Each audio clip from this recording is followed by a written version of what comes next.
A group of young people were out camping by the river. The young men were fishing and the girls were bustling around the barbecue. Amelia noticed that one of the girls, Amanda, was upset. "Did something happen? Is there anything I can do to help?" Amelia asked. "Only a doctor could help me," she answered nervously. "Are you sick?" Amelia didn't hesitate to ask. "I'm pregnant. I'm too young to have a child. I'm still in school and I have a job. I had my life all planned out. What will happen if I have a baby? Who will provide for us? Him?" Amanda pointed dismissively at her boyfriend, who was fooling around in the river like a little child. "He knows I'm pregnant, but he doesn't take it seriously. He can't take care of himself, let alone a family." Amanda shook her head, signaling that she didn't want to talk about it anymore. Amelia was 16. She was supposed to be home by 10, but the rest of the group was going to camp overnight, and Amelia couldn't say no to her boyfriend Eric, even though she knew perfectly well that she was going to get in trouble at home. When it got dark, Amelia went into her tent and Eric joined her soon. Amelia was waiting for him. She thought they would spend this time together. However, it was clear that the man wasn't in the mood. He silently laid down and turned away from Amelia. She recently noticed that Eric was pulling away from her, acting like a stranger. Even on this trip, he didn't pay any attention to her. "Did you know that Amanda got knocked up?" Eric asked Amelia, not even turning around to face her. "Knocked up by a complete idiot. I thought she was smarter. I don't understand why someone would want to have kids at that age. First you get pregnant, and then your boyfriends are supposed to take responsibility for the kid. But do any of you ask if the guy wants it? Why should he have to provide for anyone but himself?" Amelia didn't like what she was hearing from the man whom she loved deeply and with whom she dreamed of spending the rest of her life. She kept silent, hoping that he wouldn't continue that conversation. She tried to justify Eric in her mind, attributing everything to his fatigue. Amelia felt that their relationship could end soon, and she was very afraid of it.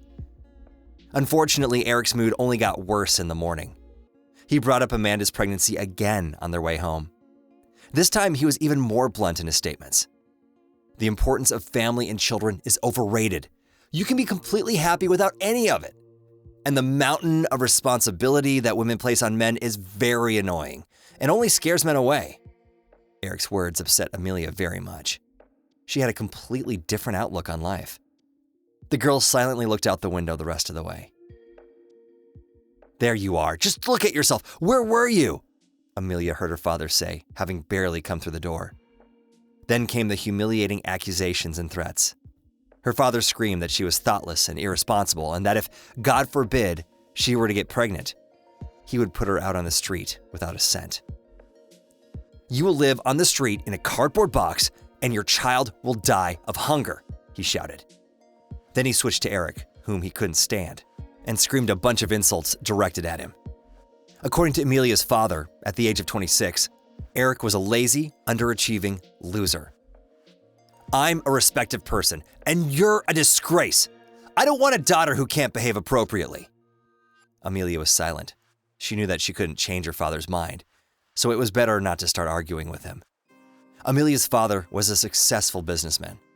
Everyone knew him in their city and even beyond. He believed that all his moralizing was for Amelia's own good, but it was a nightmare for the girl.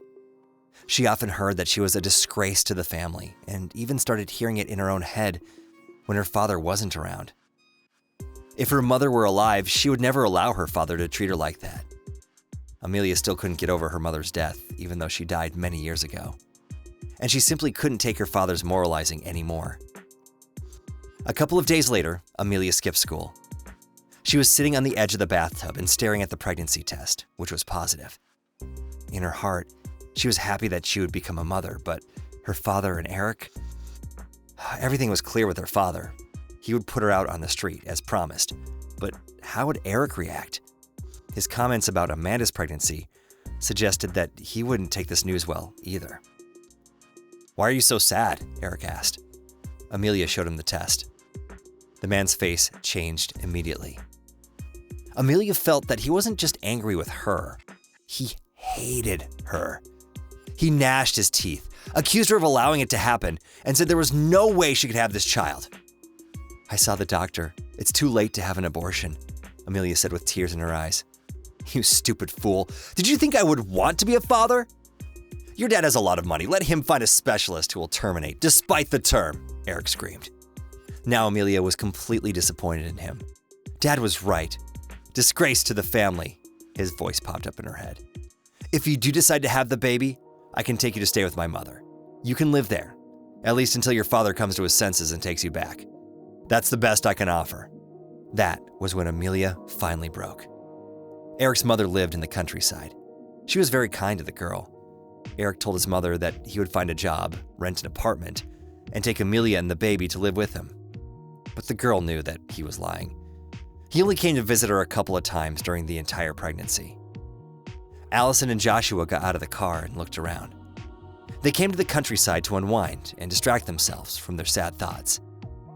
The couple had been trying to have a baby for 3 years, but it didn't work out.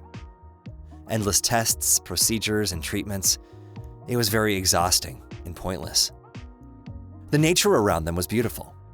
They decided to have a picnic by the river. Having approached the bridge, the young people heard some strange sounds. Looking around, the couple noticed a wicker basket. They thought someone had left a puppy or a kitten there. However, when they came closer and looked inside, the young people froze in horror.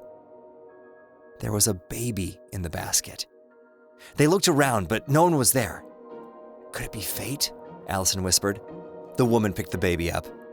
Holding the child in her arms, she felt incredibly happy. She didn't want to let him go.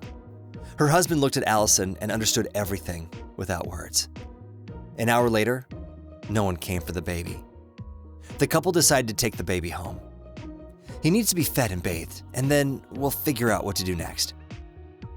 On their way home, the couple stopped at a supermarket and bought everything they needed for the baby. Taking care of the baby made them both incredibly happy because they'd been dreaming about it for so long.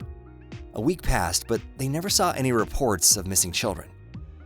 Allison and Joshua thought that they could keep him. They only needed to get the paperwork in order.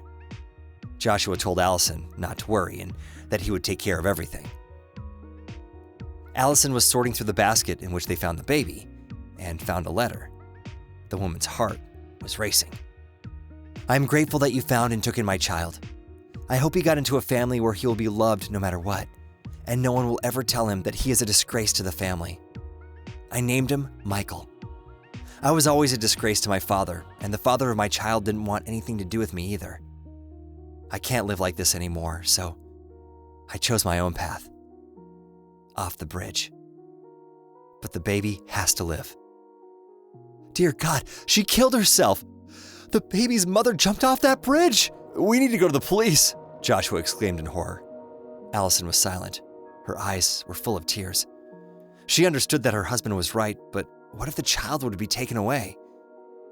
Despite his emotions, Joshua insisted that turning to the police was the right thing to do.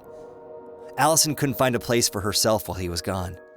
She picked up the baby every now and then, hugged him tightly, and cried. Joshua was gone almost the whole day. What he said when he got home sounded ominous. Michael is most likely the grandson of Victor Shepard. Allison, I'm sorry, but if this turns out to be the case, we won't fight the richest and most powerful man in town for custody. Michael will stay with us while they sort things out. I'm so sorry. Joshua hugged his wife. You have nothing to be sorry for. You did the right thing, but I don't want to lose Michael. Allison hugged her husband and cried. For the next 3 weeks, Allison and Joshua performed their parenting duties flawlessly, but in constant fear that the baby could be taken away at any moment. One day, Allison saw a motorcade drive up to their house. Victor Shepard, Amelia's father, and Michael's grandfather got out of the car. I beg of you, please don't take him away. We've dreamed of having a child for so long. He was sent to us by fate. I'll get down on my knees if I have to, Allison pleaded when Victor came to the door. Calm down and let's talk, the man replied. I didn't come here to take the child. I know that you will make great parents.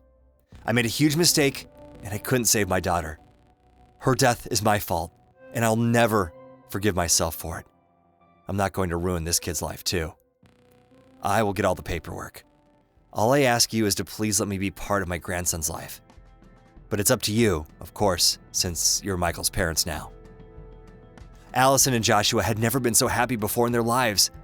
The young people said that they definitely wouldn't mind if Michael had a grandfather. Amelia's father came to visit his daughter's grave every week. He sat there for hours, talking to her and asking her for forgiveness. The man didn't hold back. He knelt down by her grave and sobbed bitterly, feeling desperate, because there was no way to change the past. After Amelia's death, Eric started drinking. No one knows if that was because he felt guilty and sad, or if it was simply the result of his wild lifestyle and the realization of his insignificance. A year later, he died in a car accident while driving under the influence.